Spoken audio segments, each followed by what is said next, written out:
Hey, man, I'm going to need you to get your life together because last year against Vandy, you struggled to get over the top. Your reads, your keys, I don't know what the hell you were looking at most of the time.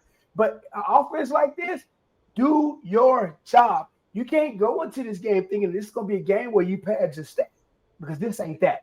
Welcome to a very special edition of the Bama Standard on a huge week where Alabama faces the Vanderbilt Commodores. And yes, I said huge week, guys. Game day doesn't show up for the Jefferson Pilot Game of the Week, which is what this game is used to being, right? But thanks in part to one Diego Pavia and Diego Mania, this game is now prime time. And a lot of that is due to what he did last year to our very own Crimson Tide in Nashville. And I have an expert panel here to break down the offensive side and the defensive side to see if we're going to have a repeat or has Bama figured out this Diego Pavia offense.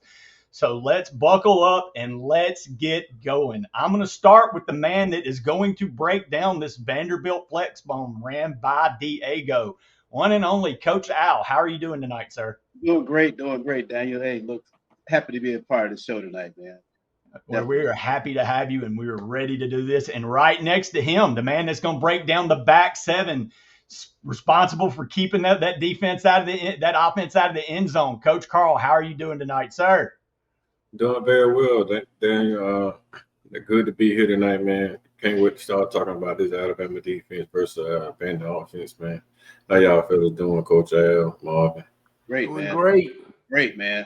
Well, let's talk about it because, again, like I said, that was the key to last year's game. And a man that needs no introduction. You know him here at the Bama Standard.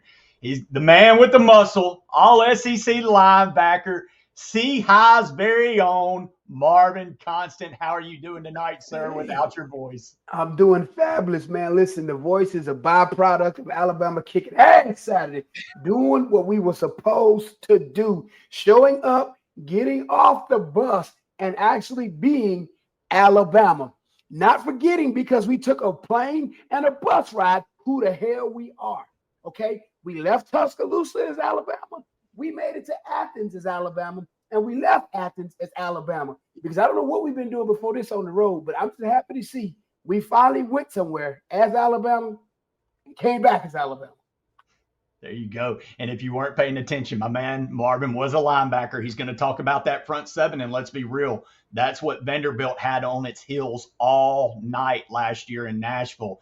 That front seven linebackers, the eyes were in the wrong place. They were covering the wrong guys all night. Can they get it fixed? And Marvin is going to answer that. But let's start with this offense, man. It is a rolling ball of butcher knives right now, putting up Vanderbilt. When you look up and they're putting up 50-plus a weekend, you're like, what kind of Twilight Zone? Do I need to go to church? Is this a sign of the apocalypse? What are we doing? Coach Al, talk. Hold on, Pettey. Before you get started, Coach Al, I'm sorry. I got to say it.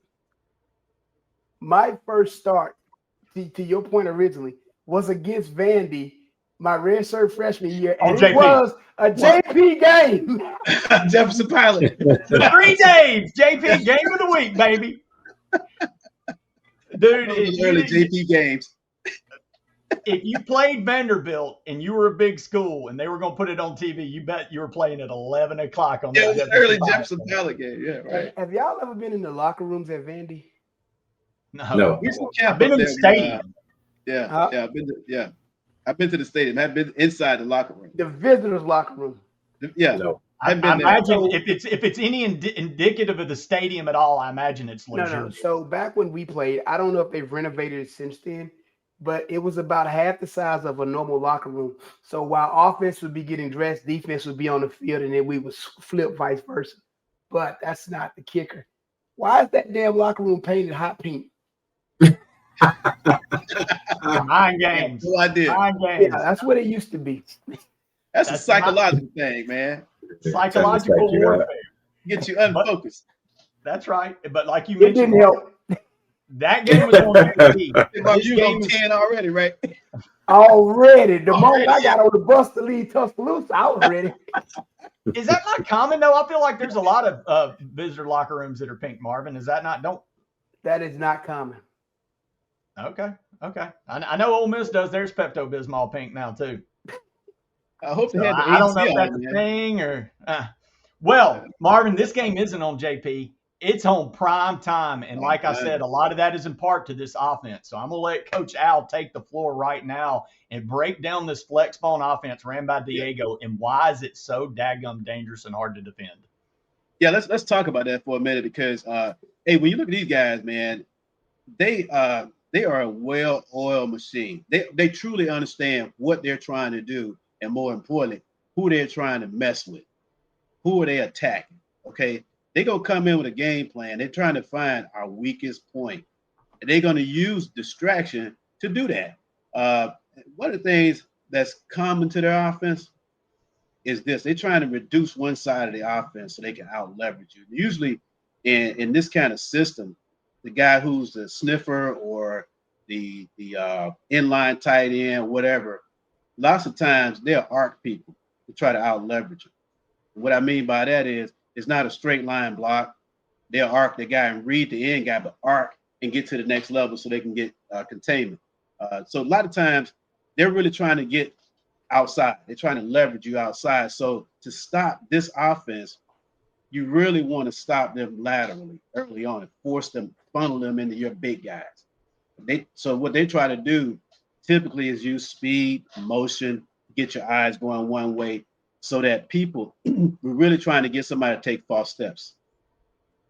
That's all we're really trying to do in this offense. They don't run the particular flex bone like Paul Johnson, the guys used to do at Georgia Tech, which is basically like an old veer style. They're pretty multiple in what they do. They will attack you. If you look at the passing stats, their pass attempts are equal to ours. I mean, Diego Pavia passes the ball quite effectively, but nobody's gotten in his face. So with him, to reduce this offense, one, you got to get in his face to pressure him up the middle because he's a short guy, and you got to stay contained. That's what you got to do with this offense. You have to contain this offense. I think we have the people to do that. It's just that sometimes what we've seen with our team is that we don't understand, especially our corners and stuff like that. We don't understand how to take the right spacing and get it to be like an apex guy to come in so you can see it coming at you so you can contain their offense. So I think when you talk about Vandy, I think you just got to play base against this thing. You got to play gap integrity so that you're not out of place, because that's what they're really trying to get you to do is move you around. They will pass the ball. They run a lot of concept kind of driven stuff. I don't see them running a lot of things that we call like drive concepts and shallow concepts. Most of the stuff they do, they will attack you with out concepts, smash concepts on the outside, perimeter passing. Okay, they'll do that with the boots and stuff like that. They'll run rollouts to get him on the move. That's the way they run this offense and then get you going back the other way. So it's a counter offense. It's a lateral counter offense. A lot of movement. Nothing. Let's put it this way. Everybody's heard this, but you can't replicate it in practice like they run it because they run it so fast. That's why we on the defensive side, the way we used to coach it up to stop our offense, the old saying goes, stay at home. Do your job. Press your gap. Okay? So the way you stop this is this. When they run perimeter stuff, the thing is somebody got to take the quarterback, somebody got to take the pitch man, okay? And somebody got to take the dive guy, period. You smashing all three of them every time, all right? And the safeties are watching the tight end leaking from the backside. You stop that, pretty much you stop all that veer stuff, okay? The thing that helps Vandy out now, Daniel, is this. They're big up front. That's the difference between an academy kind of offense and what Vandy's doing now. Mm-hmm. They have SEC linemen up front that can lean on you now, okay? And this offense is trap driven. 41 is a ball player, okay? He has great contact balance, man. You're not going to try to body tackle him. You got to wrap him up and put that Rodale on him, okay? They will run up the middle just to keep your backers inside, so we can't get over the top to out leverage them. They're going to do that, okay? So it's a lot we could talk about as far as some specifics, but in a nutshell, they want to try to out leverage you. They out leverage you, their offense is going to get out of the gate. That's the way we run this offense. Good stuff, Coach. Dynamic. There's more. We're trying to keep it short, but there's a lot more. But there was one last thing, Daniel. They are effective passing the football. Don't get it twisted. Diego can make some SEC throws, but if you notice where he releases, they changed the launch point for him. He's never like Ty was working the pocket Saturday. I'm at the stadium and we had a good pocket, man. Ty was working up in the pocket, man. He was stepping up in that thing, taking his stitches up. You never see Diego Pavia do that. So what we got to do, we got to squeeze that dude, man.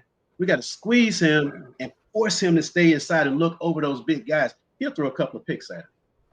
Wow. Love it, man. Great breakdown, Coach Al. And I think you're right, man. You got to contain Diego.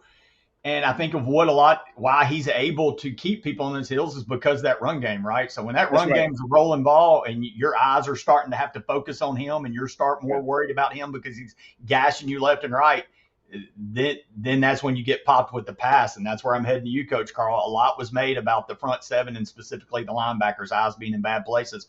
But this is really tough on a secondary when you're facing an offense that's so good at getting to the perimeter, at the trap game.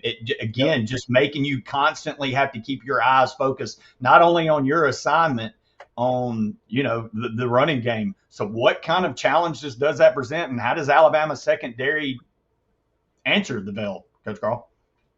Well, I mean, honestly, man, it brings about the unlimited amount of focus, and the effort it takes, man. It's gonna take unrealistic effort because when you try to play wide receivers, man, like 0, 5, and 9, they are immensely talented wide receivers. Then you have the tight ends coming in, streak across the middle, running those flood concepts, man.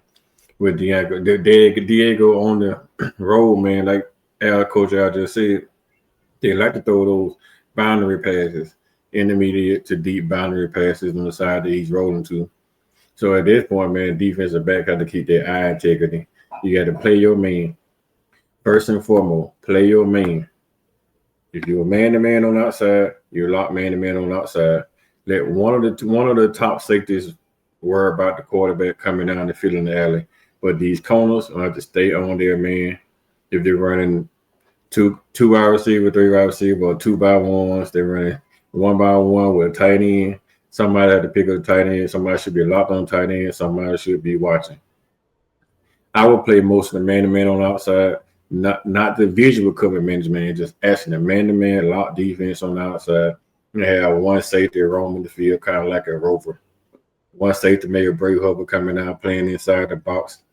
So the tight end streaks, he can pick up the tight end and run with the tight end man-to-man. You'll try to roll out the pocket. You have outside linebacker and a safety out there filling that board. You're trying to compress them to the inside. But the key to all the thing is, man, is whether our corners or zone corners or man corners. If we have zone corners, they're probably going to beat us a few times over the top because we're going to end up playing that vision type coverage. Anyway, we'll lose the support on the outside. So our linebacker have to do a whole lot of running and a whole lot of feeling. But what we need to do is just man up, play physical, play smart, and let the interior guys worry about Pavia in the run. And we just don't let him get any outlets to passing it down the field because they really want to get it rolling out the pocket and get downfield. They'll dink and dunk it, but I think we better at the short stuff. And we have our little tendencies to lose control or lose vision coverage on the deep balls. So I think we should just play man-to-man with the right type of man coverage guys. Demonte Jackson may not be a man cover guy. He may be a zone cover. I know last week he played a little soft on the edge, kept jumping inside, and George kept bouncing it on the outside of him. When you're playing corner, you got outside containment. You turn everything on the inside. You don't jump inside and get them outside because now it make guys like Marvin, these middle linebackers that quick side to side, but they're not quick to sideline to sideline from go from the middle of the field from one hash all the way to the sideline chasing the running back. It takes a lot of athleticism, a lot of speed to do that. So I don't think we have that. What the name Justice Simmons, like Clemson had that time, then go from one side of the field, the other side of the field, and run down running backs and receivers. We don't have that type of linebacker on our team right now. So our corners are going to have to stay outside, play outside coverage. On the run game, stay outside, phone everything inside, where our safeties are there, and our linebacker can clean up. And in the passing game, just stay locked on your man. Eyes on the hip, play through the hands. Give me the 10-yard penalty. If you get beat, just grab and wrestle and roll their ass on the ground, right? Put them down on the ground. Get the 10-yard penalties. Don't give them 6. I mean, like, I'd rather you give me 10 than give me 6 because 6 hurts. 10 on the first down, and then we can play the next possession. But you let this guy run past you, just grab him, pull him down. Yeah, everybody does it, right? Georgia did it. Georgia did it a lot. And there's a lot of times you don't get called. So everybody does it. So, like I said, just give me 10, don't give me 6. And play physical in the run game. Once you realize it's wrong, you diagnose the run, come down here ready to hit. Not come down here ready to wrestle. Because wrestling, you make a lot of money wrestling because it's entertainment.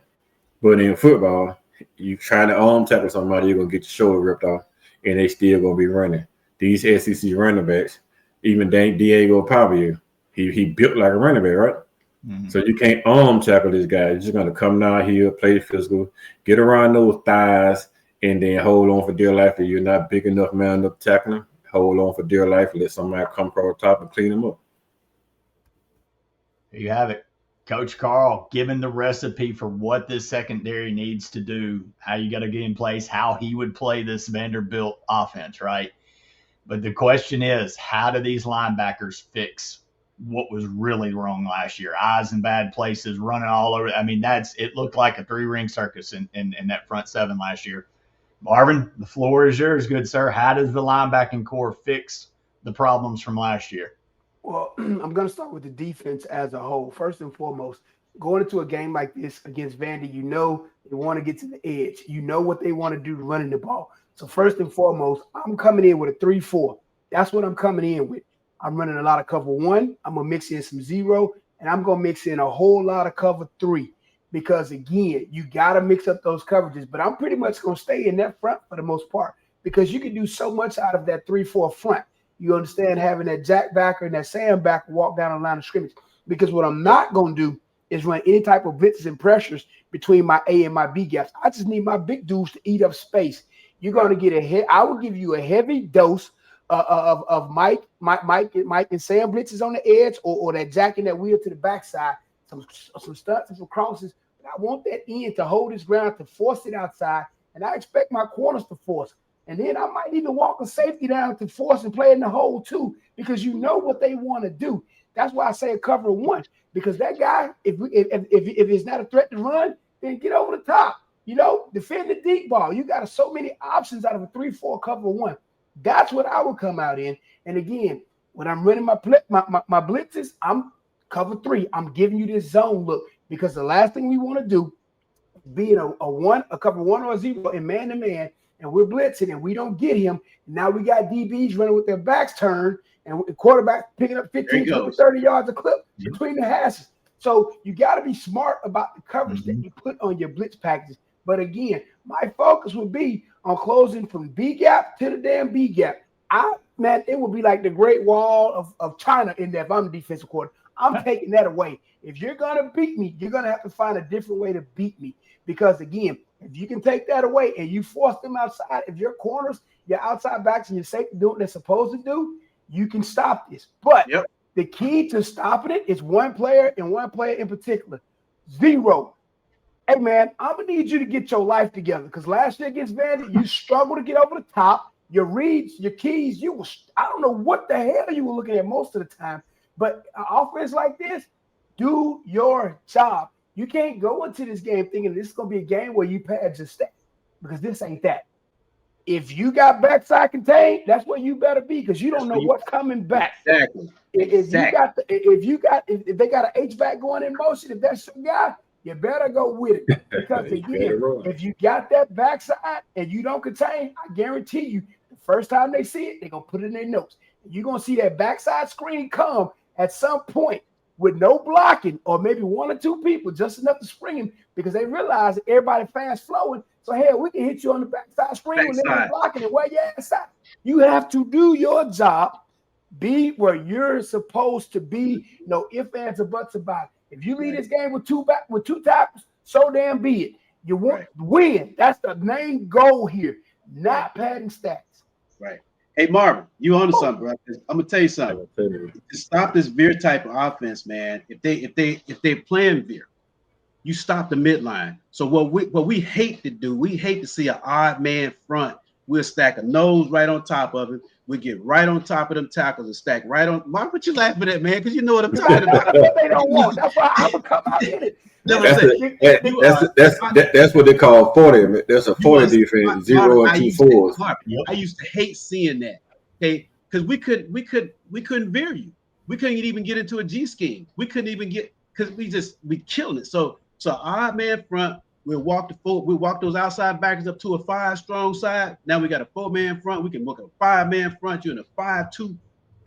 You got the perimeter locked right there, and you got your B gaps locked down, and you got 10 right on the nose, just terrorizing that dude, man. He should terrorize that dude the whole game. It'll mess up the whole flow of this offense because it's predicated strength up the middle, run the midline. But I'll say one thing to you, Mark, about this. What I know about this offense is that if you see flow going the one way, the automatic keep it, who got the quarterback, who got the pitch man, all right, and who got, and then if they got a blocker, tight end, you got to worry about the tight end.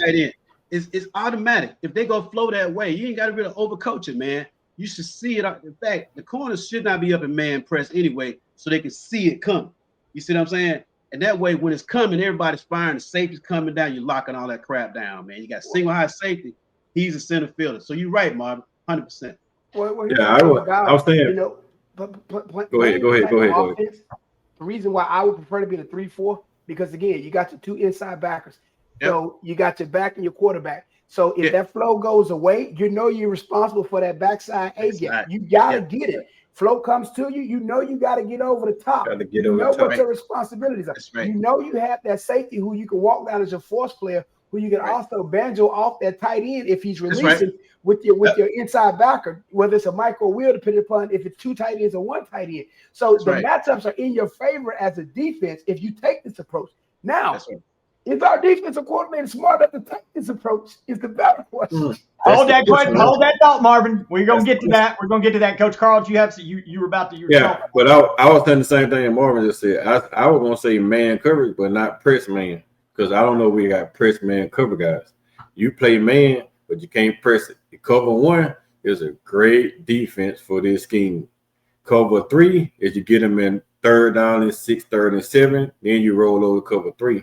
I would show cover 1 and then roll over top of cover 3, or I'll show cover 3 and then roll over cover 1. And you can disguise the cover 2 and be playing cover 1 and cover 3 and just send it back down, send break over down late. You got to get this offense off schedule. Because an offense like this is on schedule, you're not going to be able to stop them. You got to get them off schedule. Right. I can tell you this. I would not be in no damn cover 2. I would show it sometimes. Show it. Hell, I'm really cover 2 on this offense. Yeah. You set yourself up for failure. Yeah, you show it. You show it so you get them to check in the play you want them to check in. It's a disguise type of offense. Defensive eye candy. You score it. Yeah, you show it. And then you get them to roll down into an offense that they think they will cover to beat it, and then you roll down on them. But the thing about it, though, Marvin, hold on, y'all just took me to football church. I got to use my title towel to get this sweat off. At WillWillSports.com. Tell them the promo code standard, get 10% off. Title. With that said, but no, guys. Hold on, Pettey. I don't want to lose this point. Well, what you just said about cover 2, the one thing that I do have questions about, though, I haven't seen Vandy really stretch the field a lot between the hashes. Nope. I have not. So even if you gave them that cover 2 look, I don't think that they would even be capable enough to even want to even try to stretch the field there because that's not their identity. That's right. Yeah. Yeah, Marvin. I did see them try to stretch the field against Utah State. But see, what you're saying, a lot of people, Marvin, I don't think, man, that cover 2, the beater is down the middle. That's what you're saying. So if they haven't shown that tendency, they hadn't shown it on film, we're not going to respect that until we see. Look, you got to win on first down against this offense. Period. Yeah. You can't let them get out the gate, man. You know, offensively now, I'm an offensive guy, but I know how to defend this offense. But offensively, man, I like where we are, Marvin and Coach Karl, with what we do, based on what I saw them do. Okay, when you look at their stuff pre-snap, Marvin, all eyes are on the quarterback. They're playing man off. They're playing the zone. They're playing soft. They're not up in your grill. So I thought that what we did in Georgia Saturday was great. We took what the defense gave them. You know, we just marched the ball methodically down the field. We need to keep their offense on the sideline. Not only that, the thing about the Georgia game, the key to that, last week I said it all week. Every time somebody asked me to do an interview, third down efficiency was what was going to win that game for us 100%. on both sides of the ball. And we actually performed damn good in third down efficiency, which we've been struggling with all season. So that's what I was struggling with. And the thing that I enjoyed most about Saturday's game, I know going into the fourth quarter, we had like 70-some yards rushing or something. It was some in-depth number. But Ryan Grubb never abandoned the run. He kept running it. Whether you get 2-1, you got to keep running the ball. And you look at late in the fourth quarter, when we had to close that game out, we closed it out running the ball, baby. That's why you keep running it.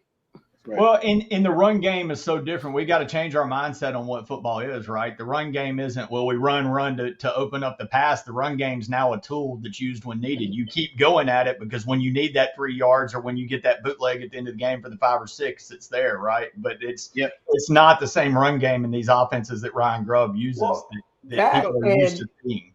That and offensive linemen wear down those defensive linemen a lot faster in run blocking than they do pass blocking. They do pass blocking. Yeah, so you want to lean on them and wear them out. So come fourth quarter, you can now insert your dominance. Hey, Marvin, I'm gonna tell you something. I was hoping we saw a little bit of this Saturday with what Grubb was calling, and he was using Riley and Jam out of the backfield. What I'm trying to say, okay, what I would like to see, their team speed on defense is not as fast as Georgia. Okay, it is not. When you look at the tape, man, they got good guys, but they're not elite. They're just not. Okay. So for me, I'm looking at Kevin Riley and I'm looking at Jam, and I'm picking on their weakest linebacker and I'm spacing him out. I may put both of them in the backfield and have them running choice routes or circle A's and stuff like that to get the linebackers running. Okay. Because what that's going to do is going to open up the middle of the field. And now we can put Jeremy on the dig. We can run drive concepts. We can do those kind of things to open everything up. So now they got to respect that. You know, I would really attack them the same way they attack us, you know, with our backs, because I like the matchups. I'm a guy that plays matchups. And I think our running backs on their linebackers in space is a win the whole time. And so I'm gonna exploit that. I'm gonna use that as an extension of the running game. Okay. But I will say this. I am not gonna come up pass blocking. I'm going to come out the gate running right in their grill, okay? Because look here, we got to set the tone against Vandy, and we got to play a clean game like we did against Georgia. We had 4 penalties for 16 yards and all of that noise. I'm in there, man. We handle that crap. And you know, we had to get Saturday, man. We had been getting penalized a whole lot more. We were 82nd in the nation going into last Saturday in penalties. So, but the thing that I want to see this offense do is utilize Riley better than they utilize him. Why have we not? It may be in the playbook, we just hadn't done it yet. Why are we not sending him at that backside on a wheel route yet? I've seen many opportunities where that play was been wide open and they had actually ran it. When you get those fast flow backs like Georgia had, man, I hit them with a wheel route. He did get one against Wisconsin, didn't he? On the wheel. They've used him a little bit, but I agree with you. I think if it was Wisconsin, that might have been after I stopped watching, because after the second quarter, I was done watching that beat. Well, guys, y'all have honestly given our fans a treat tonight. Y'all have taken them to football church, but I'm going to throw them one more bone, because this is the question our fans won't answer, right? So let's give it to them. And Marvin kind of started alluding to it, and I stopped him because I wanted to ask this question and kind of make it a segment as we go out to end on.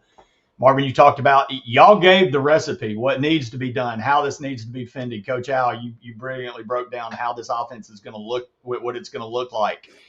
But Marvin, you said your fear was Kane Wommack, right? So when a game happens like last year, and Kane Wommack, let's be real, he's a good defensive coordinator. Games like last night is what keep you up all summer. It's the one you wake up at 2 a.m. and throw on the game tape and say, what the hell did we do wrong? How do we fix it?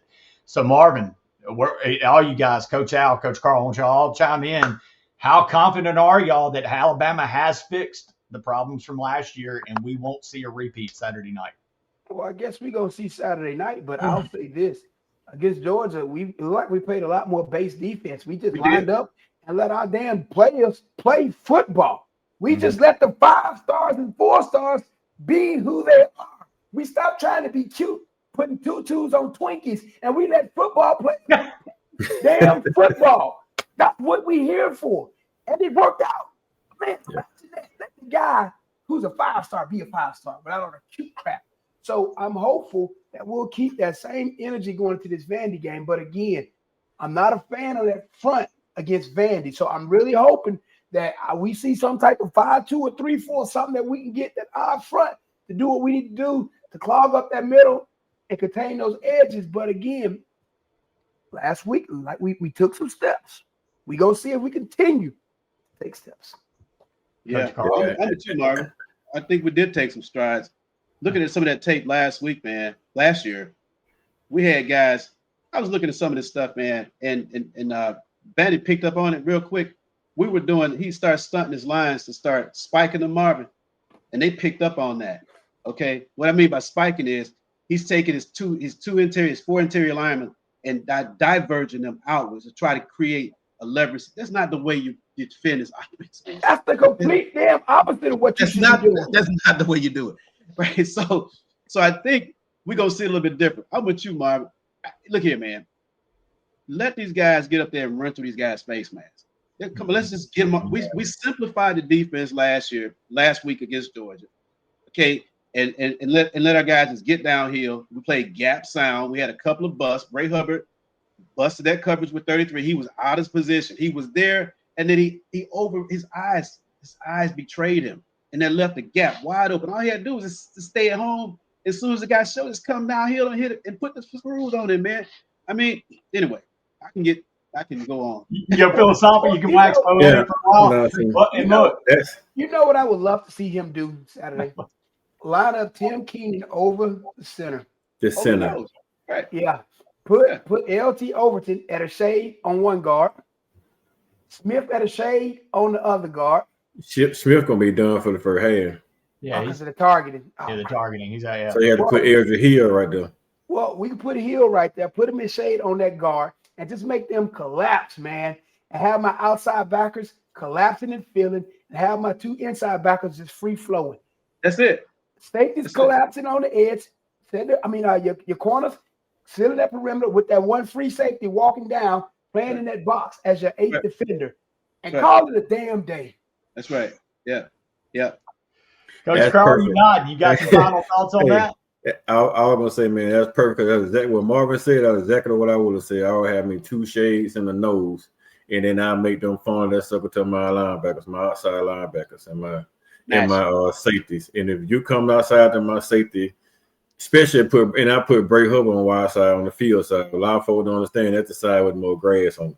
I'll put Hubbard on the field side because he's a more physical tackle, and I keep Keon Sabb on the damn boundary side, so he can be my eye guy. So I identify the guy playing the tight end just in case the tight end leaks. Right. And then I funnel everything to the linebackers and Bray Hubbard and make sure the Money Jackson or whoever's at that corner stay outside and funnel everything inside. And they bounce it outside, you're going out of bounds at that point anyway for a 2 or 3 yard loss. And that's how we will play it. You're right, but you need one thing, Coach Carl. For Zero to get his ass over the top, get the bricks out your damn pants, man. Hey, if that be the case, put Jefferson on the wide side, let Zero be the damn cutback guy. Put Jefferson on the wide side, let Zero be the cutback guy, and hopefully he can fill the cutback lane. So if he can't fill the cutback lane, put his ass on the sideline. Put him on the sideline. I'm about to say that. And find somebody else to do it. Exactly. That's just period. That just period. But even with that said, and you kind of touched on it, Coach Al, one of the things I think most of us fans wanted to see when we got to Georgia is how do you respond when you get punched, right? The defense didn't wait to get punched. We actually punched. There were some mistakes. We went base, Marvin, and we punched first, and they didn't respond to the punch. And that, you do that against Vandy, that was Georgia and Athens, guys. This is still football. I know Vandy's a cute-ass story. but it's damn Vanderbilt. They gave up 35 to Utah State University. If you punch them in the mouth on defense and you roll on offense, you're gonna take. They're gonna fold. Well, They're gonna fold. And here's the thing: playing in these stadiums is not easy. The fans, Brian Denny, you can do your damn defense a huge service by being as loud as you can be. Loud.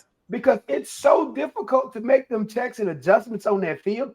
But I would much rather be having to do it at home as a middle linebacker than as a quarterback on the road. Because, I mean, again, defensive checks, hey, listen, we're going to make them real sweet, short and sweet. Listen, as long as everybody on the same page, I'm cool with whatever we run. Just do whatever your job is in that scheme. Offense is a lot more difficult. The center has to set the protection based upon what we're doing. Somebody goes in motion, now we got to account for that, but that's easy. It ain't the same as it is for them. It's a lot more difficult for offense to play in a louder environment than it is for defense. Yes. I'm telling you, if the fans show up, be as loud as you can, do your defense a service. Make it as difficult as possible for Vandy. That's when you start to see a lot of those stupid penalties, like the false starts to come in and everything else when they can't communicate. Get them off schedule. You get a team like Vandy off schedule, that will be one of your greatest assets for that game. Right. Yes, sir. Right. Get them behind the and chains. do not go into that zero coverage blitz again. Leave that shit in the damn dugout. Do not bring that out. Do not bring that out of the dugout again, Wommack. Coach Karl, I went on a whole rant about that last week about why are we blitzing with this zero coverage behind it, and quarterbacks is hauling ass up the field. And if you're going to do it, at least you want to cover 3 behind it. Cover 3 behind you, yeah. If you're going to do it, you better have some mad bastards chasing that quarterback where he ain't got a chance to pick your ass apart. Yeah. Yeah. Well, he didn't even have mad bastard. You've had zero. You did a zero coverage of all our fucking blitz and got a cornerback with eye in the backfield. Like, how the hell are you blitzing with a cornerback eyes in the backfield? Sitting in the zone. Yeah, that cover 3, baby. And if you Sab, if I'm not mistaken, I haven't watched all 22. Sab was taking off to the middle of the field at the time, so there's no way in hell for him to get back. That's right. That's what I'm saying. That's why you got to run a 3 behind it. And if you are going to run a man, you better make it a cover 1. Well, at least you got somebody who could potentially save you. Somebody back there. That stutter and go, and that kid jogged down the sideline. Good stuff, guys. Great. Man, anybody, final thoughts? Listen, y'all giving the fans a super treat this evening. Yeah, I'm an optimistic guy, Daniel, and you got me talking defense tonight, man. I know we got you all defense. I got you. Hey, but I feel that. I feel that. Because you have to be intense. You feel how intense we are, right? That's defense, man. It's a passionate kind of thing, man. You got to play with your hair on fire. We'll get us a team like this, and you got to hit them in the mouth. You can't play on your heels trying to read. No, you got to attack. And that's what we didn't do last year. Even Jahad Kennel wasn't attacking. But I'm going to say this is my party shot.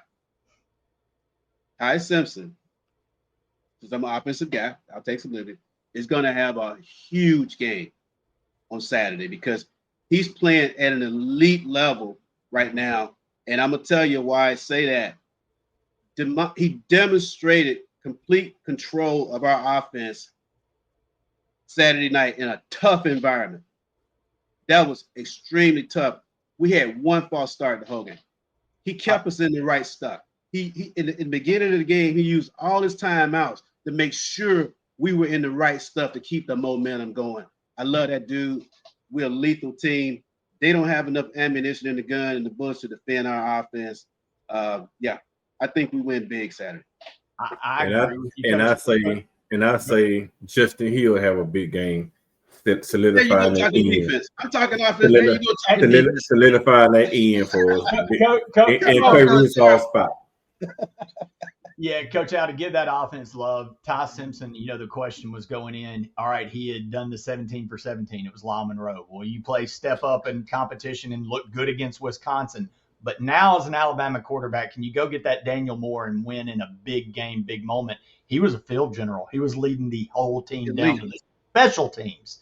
And guys, I know fans don't like looking, but we're about to start the Heisman battle campaign. And look, I don't think it's going to happen. Diego wins this. This guy's the leader for the Heisman. But Ty goes out and keeps adding on what he's done the last few weeks, Ty's your front runner from the Heisman for the SEC right now. And then you play Tennessee on third Saturday and Aguilar. Then you're having some battles. I'm with you, Coach. I love Ty. What I saw Saturday night beyond what he did on the field was that guy. He's the general. This team's now on Ty's shoulder, and I feel pretty good about it. Coach Karl, sorry I didn't mean to cut. I'd let you get your I'm with that. Go. I'm with that 1,000%, man. Because what I saw on the sideline from Ty, it went down the field to score a touchdown, and then he's on the sideline in the defense's ear, giving the defense the business. And then the defense turned around, came back, and stopped Georgia again and gave them the ball back, and they scored again. Right? If he went back to the defense and gave the defense another talking, they probably would have stopped him again, but he didn't go back. Right? He didn't go back the second time. I would have kept going back and giving the defense a good talking, a good words of encouragement, right? And kept that only goes so far, Coach. you can't keep. No, it's just like I didn't see him. Like I didn't see him going over there fussing. He just went over there. He went to every last defense guy, pat him on the head, gave him the word of encouragement. Yeah. Then they came out there and they performed the very next drive. Then he went to the bench and sat down. Like he should have went over there and got them all up again, just kept them motivated. Because like once the Georgia started scoring, the defense, a lot of defensive guys walk on the field with their head down, especially the money walk off the field with their head down because he gave up touchdown on one play. Then he kept getting burnt on the edge by peeking inside. You peek inside, but you play outside container, right? He ain't even peeking inside. He trying to spill and get inside, and the guy running past him. So, I mean, I would have went back to him like, hey, bro, you got outside container, bro. Stay outside. Can you please stay outside for me? Like, that would have been me. Like, could you please just stay outside for me, please? You being nice. I would have used full of the superlatives on that all day to tell him exactly what I meant. Okay? A man who's never short on words or superlatives is our all-SEC linebacker, Marvin Constant. Final thoughts, sir. The floor is yours. I've been saying this since last year. So goes your middle linebacker, so goes your defense. I still need to see more from Zero. He should be your field general. He's the one who should be leading by example. He's the one that when everybody else is on that field is in doubt, when they look to him, he should be on 100, ready, letting them know that we good no matter what it is, and we going to be fine, and his play should exemplify that. So I'm hoping that this is the game when we finally see his play exemplify that he is truly a field general. Because if he wants to go to the next level playing this position, you're going to have to be a damn field general to go to the next level playing this position. There's no way around it. Or his ass to be a pass person. Guys, y'all been excellent. I can't thank y'all enough for your time tonight. Y'all have been an outstanding panel. Coach Al, we appreciate your time. Hopefully we are going to get more of you on this network. Coach Karl, we are glad to have you a part of this thing. And Jen, Marvin, as always, the star of the show. I'll call you the pretty face tonight just because I'm being nice. We know the truth. I'm Daniel Pettey, your host. We thank y'all so much. But more importantly, we thank you, the fans. Hit that like. Hit that subscribe. Come on over so you can get all that wonderful content from the Bama Standard. We'll be live Tuesday night with Chris Lee of 247 Vandy Sports, talking a little more Vandy football. And again, we're hoping to have these guys back a little more. So roll tide and let's have a big weekend. Take down those doors on the way to the playoffs, right? Yes, sir. Roll tide. Roll tide, baby.